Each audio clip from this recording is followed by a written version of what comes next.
Log entry, the ketch Scarlet Queen. Position 19 degrees 14 minutes north, 108 degrees 3 minutes east. Wind light, sky fair. Remarks, cleared port of Haiphong, French Indochina, 9 a.m. after unlocked movement of vessel. Reason for move, the courtship of Anna May Lamour.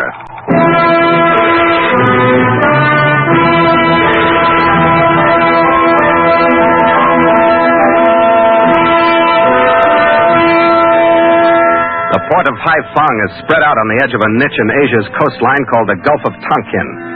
It's 100 miles south of the designated border between China and French Indochina. It's at one of the 7 mouths of the Songkhoi River, and the races that make up its population are as numerous as the fevers that swarm in from the surrounding swamps to reduce that population. But only one member of Haiphong's citizenry was important to us. It was Max Thorne, the local representative of my Chinese boss, Kuji Tang. Through him, we were to receive further sailing orders for the voyage of the Scarlet Queen. It was 1:30 p.m. by my wristwatch when we skirted the southern edge of the low, jungle-tufted island called Kakba and stood in toward the steaming river mouth. We edged into the welter of native craft, outward bound on the ebbing tide. I was so busy at the wheel that I didn't notice until she was alongside the tiny cockle shell of a canoe that had swept across the current to meet us. My chief mate Gallagher gave me a call. Hey, skipper, we got a visitor. What is it, Red? She's, immodest, light-tan, Micronesian. She's smiling and she don't chew beetle nuts. Tell her we don't want any. Send her back home. Not this one, skipper. She's already secured to our side, and she's asking for Phil Connie in English. When did you say you were in Haiphong, lad? Well, it's too long ago for her to have been waiting for me at the mouth of the river all the time. Bring her aboard, Red. Maybe she's from Thorne. Hey, Nelson, lend me a hand with the girl. Okay. Now, watch you don't lose your footing, Bill, black eyes. Okay, up you come. I have a missive for the hand of Phil Connie. Come on, this is him at the wheel. Here you are, skipper. I have a missive for the hand of Phil Connie. I didn't know why her young brown face lit up with a smile when I reached out with my left hand for the envelope, but I didn't give her expression another thought after the contents of the note started to sink in. It was from Max Thorne, all right, and it said, "The girl will bring you to me. Be cautious. The men you will meet in my office believe that I've sold my loyalty to them. They're from Mr. Kang's enemy, Constantino. Since you're informed of the situation, possibly we can foil their plans, which are, of course, to halt the voyage of your Scarlet Queen."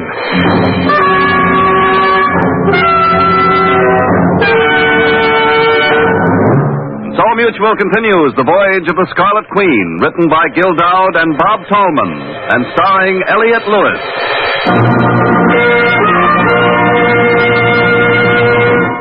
The Scarlet Queen, proudest ship to plow the seas, bound for uncharted adventure.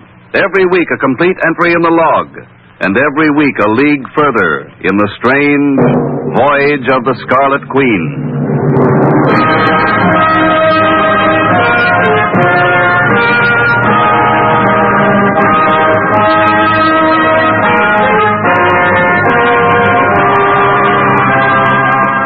The girl led Gallagher and me to a 2-story building a few blocks up from the waterfront in the commercial section, left us in front of a narrow doorway. The sign in Chinese characters and English said China Traders, Kang and Son. The arrow under it motioned us up a narrow stairway to the second floor. Remembering at all times to be your own sweet, smiling self, mate? After you, skipper. After you.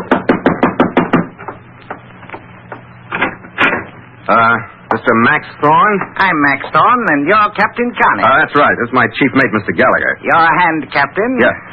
Yeah. I'm both happy and proud with your arrival. Come in, gentlemen. I want you to meet some old friends of mine. This is Mr. Cabot Beacon. Captain Connie's ship is from the States, Cabot. You three should find much in common. Good afternoon, gentlemen. And this is Martin Pine. How are you? I take it you're in the trade, Captain. Yeah, we're looking it over.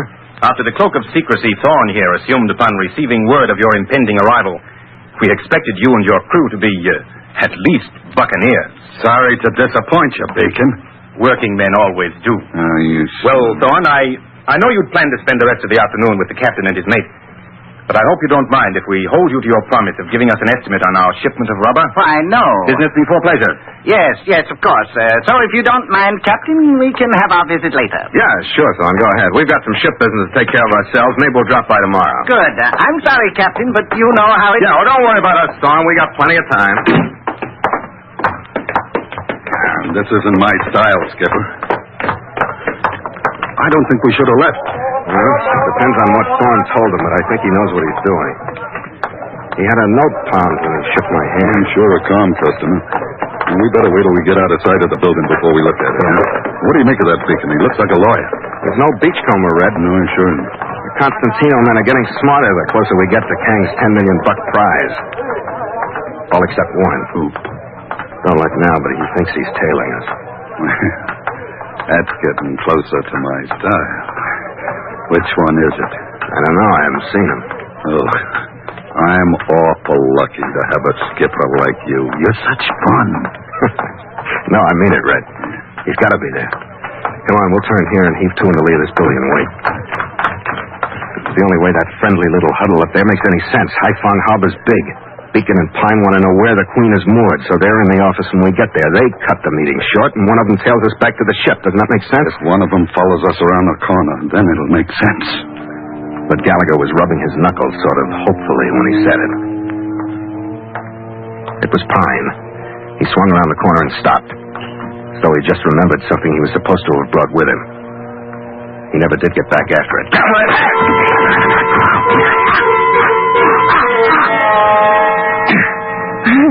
Well, now what do we do with him? Take him back to the ship and keep him out of sight. If they keep coming one at a time, we could clean this thing up this afternoon. Yeah. What about Thorne's note, Skipper? Nobody's going to see you read it now. Yeah, here it is. Yeah. Well?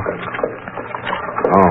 What does it say? We aren't doing so good, Red. It says, we'll try to see you on your ship tonight. Meantime, if anybody follows you, do your best to evade him. By no means show our hand by trying to stop him or we lose our advantage. Oh. I guess we should have read it before. Yeah, well, anything could have happened to Pine. He could have got run over or something, couldn't he? Sure, Red. Anything could have happened to Pine. I'd feel better if anything else had.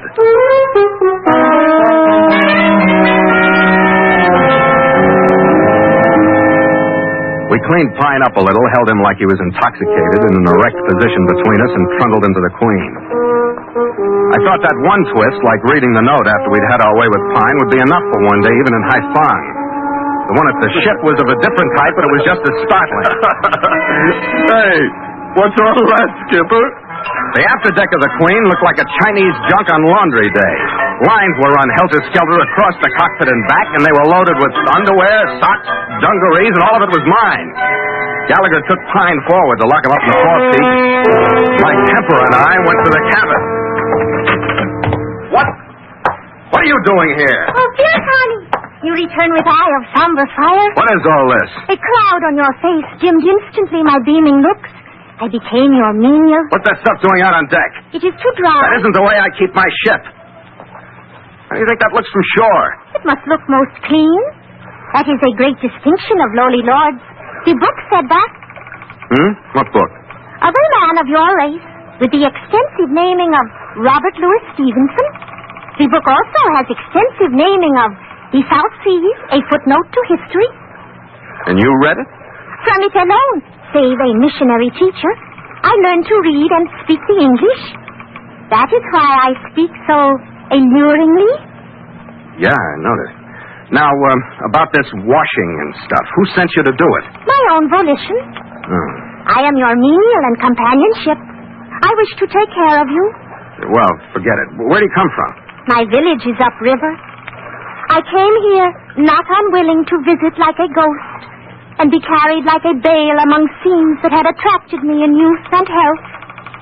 Yeah, sure. What's your name? I am called Anna May Lamour. I am called that by another of your race, who has since returned to my old life of house and sick room. Yeah, that's fine. Now, look, here. I want to pay you for the washing you did. What is that? Well, that's money. $5 American. It's worth a lot in the city. I do not want it. When I am for a long time your menial and guardian, Then you will repay me? Ah, we got a housekeeper, Skipper. And her name is Anna May Lamour.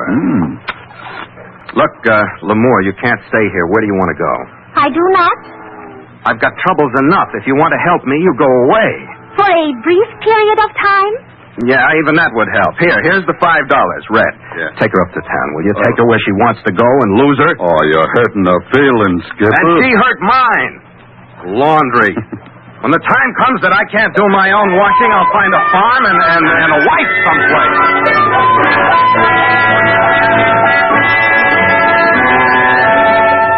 I cleared the mess off the deck and went back into the cabin to worry about my major problem.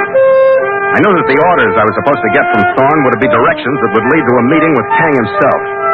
But the next port, whatever it was probably the most important one on the voyage. When Gallagher came back without Lamour, we worried together about whether we'd foul the deal by jumping Pine. We worried until 9 that night.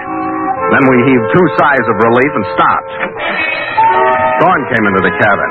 He looked excited and nervous. Oh, Captain Carney, what happened with Pine? Pine? Well, we were either too cautious or not cautious enough. We caught him tailing us before we read your note. Now, sit down. Oh, believe me, gentlemen, our situation was on the verge of complete collapse. Luckily, I was able to contact a friend of mine with the local police who told Cabot that Pine had been arrested for drunkenness and violence. We'll have to cooperate more closely from now on. From now on? Can't we clean this up and get out of here? Didn't you bring the orders from Kang? The verbal orders he gave me a few days ago when he was here, yes. The sealed envelope, I'm sorry, but it was too risky. I think I can get that to you tomorrow. You understand? Well, what about the verbal order? Listen closely. There are a number of addresses. At 437 Napoleon Road, there's diving equipment. You ought to pick it up. Diving equipment, huh? 437, I got it. At 488 Abelard, there are 3 boxes for you. They're marked paint stores, but they actually carry dynamite. Diving equipment and dynamite, all right. And Mr. Kang suggested that you replenish and repair the arms you carry and lay on a good supply of ammunition. This sounds like a happy party, don't it? Now, do you want me to repeat them for you? No, I think I got everything. Red, count 1 and come out on deck with me. This ship is adrift. What? Skipper. Why dissipate time and trouble, my stupid buccaneers? What's with the ship, Beacon? You cut her adrift. Why? It might be to sink it, Captain. Wow. What do you think of that, Red?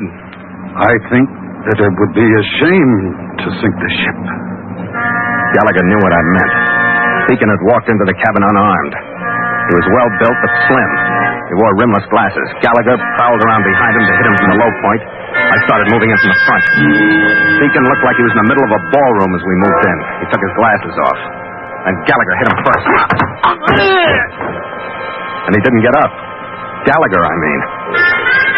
Then before he turned away from Red, I made my rush. With my right arm over his shoulder as a pivot for the cartwheel, my feet flew up and I landed athwart my desk and rolled off. His judo sword made my right arm useless. I tried to get up, but he walked calmly over to me and just as calmly sapped me behind the ear. Hey, what?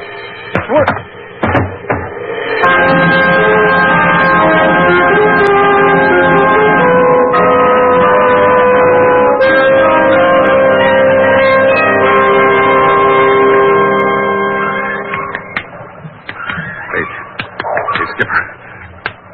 Come on, wake up. Come on, Skipper. Come on. All right, lay off, Red. My head aches. Yeah, I wouldn't wonder. I never saw anybody slugged as many times as you were in one night.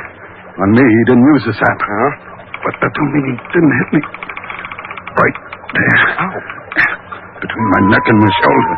And when he got through, I couldn't move my arms. What's that guy got, Skipper? Brains, Red. And a good judo teacher someplace. Ooh. They moved the ship. Where are we? We're up one of the Sonkoy channels, moored to a mud bank in a blasted jungle. Beacon brought some Indians aboard to bring us around. Our crew? Oh, they're locked in the focus room, but I think they're all right. Yeah. Thorne? We got troubles enough of our own, Skipper. They kill him, Red? Oh, after that double cross? I don't know, Skipper, but it was a dark trip, and he isn't here, is he? Where's Beacon? He left right after we got here, and Pine, they found him, too. All they left to watch us is a whole blasted tribe of Indians squatting all over the deck. Listen to them. I wonder what that is. Beacon and his crew coming back, or those cannibals have got their stew pot boiling for us. Take your choice. Here, Connie. I am come with Scarlet and aid. Lamore. Oh, no. Never mind, Skipper. Say something to her. Here, Connie. Yes, Lamore. I am as before your menial and guardian. You wish to reward me? Can you get us out of here, Lamore? Only you, Phil Connie. Hey, wait a minute. I have looked forth with enticing eyes at the leader of the guards. He accepts you as my charge. If you will but accept me as your menial and comradeship, he will allow us to vanish together. What are you waiting for, Skipper? All right, Lamore. With the memory that I wash your clothes and yet now save your life, Yes, Lamore. you owe me great debt. I return forthwith your $5. Come, my lord, we will vanish.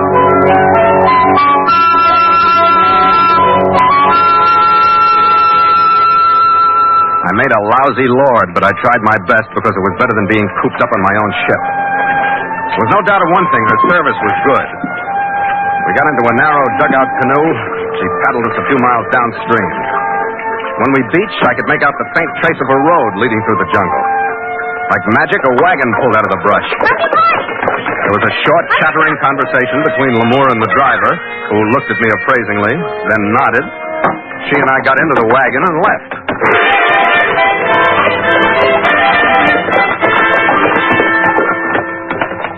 And an hour and a half later, we stopped in front of Max Thorne's office. My lord has business in this place? I wish I knew you better, Lamore. I wish I knew how smart you were, or how stupid, and how much you know or how much you don't know. You already owe me a great debt, my lord.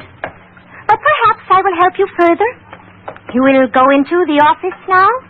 I will, Okay, Lamore. Anything you say. The experts have said that the native mind is simple but impenetrable. At that point, I wasn't sure of the first half, but I was convinced of the second. I waited outside the office door for a half a dozen breaths, listening. There was no sound, and there wasn't any light coming from under the door when I bent down to look. It was unlocked. I pushed it open suddenly, jumped back to hug the wall, and waited some more. Then I walked in, found the light switch, and snapped it on. No one was there, but someone had been. The place had been torn to pieces. I didn't go to much trouble in my own search for the sealed envelope Thorne had told me about. The one who'd searched before me had done about all there was to do. I fumbled through some of the junk that had been dumped in the desk drawers. I was just moving toward an overturned file cabinet when I heard the floor creak under a shoe behind me. Following an out-thrust automatic into the room was Cabot Beacon. And following him, more alive than I was Max Thorne. Well, Captain, you've gone to a lot of trouble here in the office looking for a non-existent sealed envelope. Wait a minute, Thorne. Whose side are you on? To be quite candid, I found the Constantino money irresistible. I had no idea he was so interested in Kang's $10 million secret. He threw his money away on you. In a sense, I agree with you, Connie. You were stupid to trust that girl, Thorne. But as our arrival must reveal to you, Captain Carney, there are also informers working against her. We haven't failed yet, nor are we likely to. What have you gained, Beacon? What was this fancy double cross you were passing around? That was my idea, Connie. And rather good, I think. You're overeducated, Beacon. Sufficiently, Connie. Is it possible that you don't know what Constantino wants? Know what he wants? I've been bucking him all the way from San Francisco for what he wants. I don't know where Kang's prize is, so there's no way you can sweat it out of me. It's like this, Captain. My orders from Constantino were only to stop you, so that he will have time to plan new strategies while Kang finds someone to take your place. You are stopped. Your ship, hidden in the jungle, will stay there to be dismantled and scuttled. Yes, but there is one way out, Captain. Yeah, I know. The one you took, Thorne. You don't need to bother with it. You're an odd man, Connie. I'm a bad loser. When somebody outsmarts me, I never get rid of the urge to kick them around. I'd kill you the first time either one of you turns your back on me. You're really quite picturesque, Connie, aren't you? Yes, it's too bad you feel that way, Connie. Yeah, I know. I lost a lot of friends that way. Don't try anything, Connie. Where are you going? Let him go, Thorne. But on his first attempt at anything, shoot him. Don't worry about me. Just feel like moving around. Feel free to do anything you like, Connie. Thanks. What I'm really doing is holding your attention like Thorne held mine while you were slipping the moorings on the Scarlet Queen. So somebody can sneak up behind you. I did overestimate you, didn't I? It isn't that. You're just too intelligent to fall for an old gag like that. Even when it isn't a gag. This one, Lamore, I'll take Thorne. Don't react, Thorne. It's a stupid... They didn't believe me even when I shouted at her. I had more respect for Beacon's judo than for the .45, but he went down like a dead man under her blow, and I had Thorne off balance in the surprise. He pulled the trigger twice in desperation, but the sludge just chipped the ceiling. He relaxed when I hit him and lay next to Beacon. I looked at Lamore. She was leaning on her war club, leaning over Beacon. It was only a stake from the wagon, but the stealth of her movement up the stairs, across the hall, and into the room had been pure, beautiful savagery. This one is no longer dangerous? You clubbed him well, Lamore. He's entirely drained of danger. I have been your salvation again. Have I indeed not, my lord? Yeah, I'm afraid you have, Lamore. You would have reached quickly the end of your span of years if I had not arrived so vigorously. But I have a feeling of concern lest I cannot always arrive. What do you mean? I have brought to you yet your constant ally before me. Wait a minute. You don't mean you've brought Quit shoving, will you? I'm getting there as fast as I can. Red! Skipper! Hey, Skipper, what's going on? Who's that? Beacon and Thorne? Yeah. How'd you get here, Red? Well, it seems I got a friend in that tribe, too, but he's old and ugly, and he don't talk like yours does. How'd you come, Red? The Queen. The Queen? Yeah. Right after you left, the Indians hoisted anchor, and we come around. She's lying in her berth now. She all right? Oh, nothing worse than a few tree branches fouling the rigging. I'm telling you, Red, this one has I been... looked forth with enticing eyes upon the leader. Yeah, I know. You talked them into bringing the ship around. Indeed, I did just that. Mm-hmm. When you are prepared and rested and ready for travel, we will proceed to your ship. Okay. You heard what the boss said, Gallagher? Boss? I thought she was your slave. Things have changed, mate. Things have changed.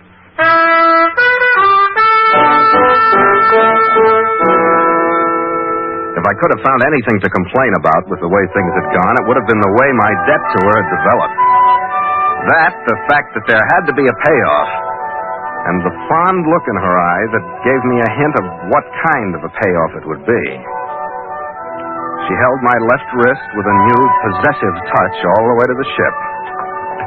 She was still holding it when we all went into the cabin.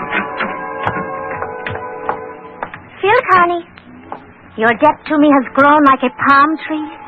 It now transitions to a mountain. With the message I derived from the envelope I found in the office of Max Thorne. You? Certain instructions from some man named Kuchi Kang. What? You... Some man named Kuchi Kang. Lamore, that's the only reason I came to High Fun, to get instructions from Kang. What are they?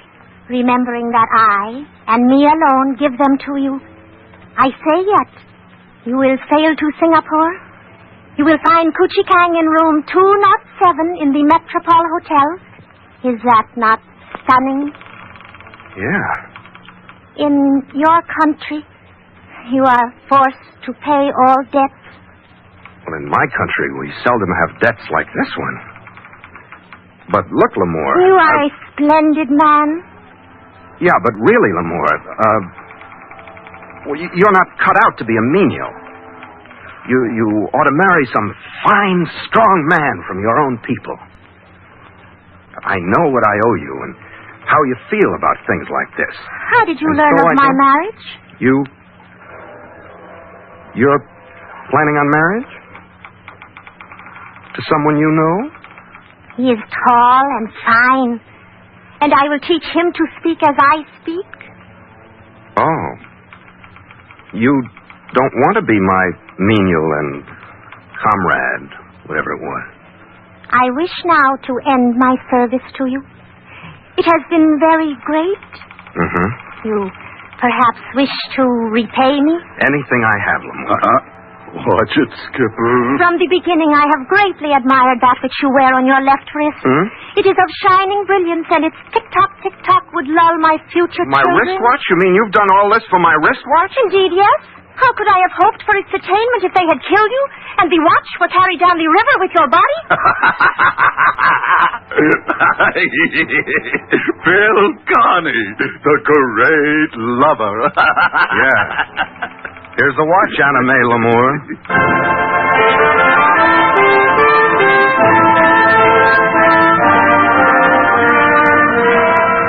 By 9 the next morning, we cast off and threaded our way through the downriver traffic.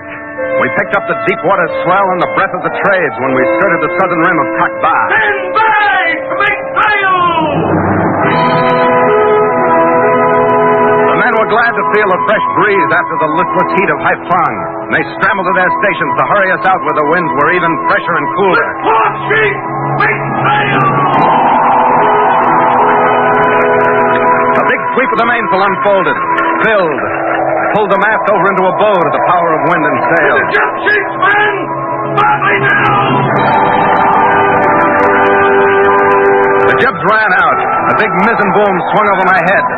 And the Scarlet Queen fought at the water of Tonkin Bay with her bow and left it churned and beaten in her wake. Is she all right, Skipper? Sail's right, Red. Good. Stay like this all the way to Singapore, and I'd like it. So we're finally going to meet your boss. That's the word. I got a few things to say to him myself. You'll like him, Red. Yeah, I'd better. After what I've been through for him. Huh? Don't you like your work, Red? Well, I was just thinking.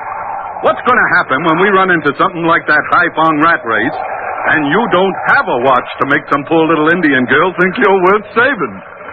I felt that one coming, Red. And you. Afraid you were breaking her heart.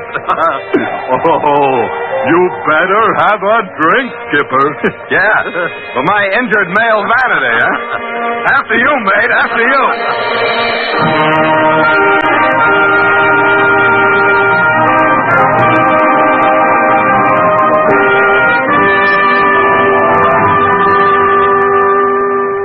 Log entry, the Ketch Scarlet Queen, 11:30 p.m. Miles traveled from San Francisco, 11,658. Sky fair, wind rising. Mainsail and mizzen reefed. Ship secure for night. Signed, Philip Carney, Master.